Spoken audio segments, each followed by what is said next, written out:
Ассалаумалейкум, құрметті көрермендер, бауырлар, достар. Бүгін бізде 7 маусым. Құрбан айттың 2-ші күні. Барлығыңызды айт мерекесімен құттықтаймын. Еліміз аман болсын, жұртымыз тыныш болсын.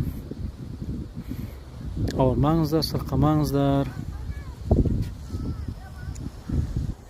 Әрдайым жақсылықта жүздесейік. Міне, жайықтың жағасындамыз, серуендеп жүрміз. Су деңгейі түсіп кетті. Жақын арада маусым 15-тен кейін балықтың сезоны ашылады. Шайлап балыққа шығамыз шығар. Сол видеоны сізге бөлісетін боламын. Осы достар, тағы да айт мейрамдарыңызбен. Ассалаумалейкум.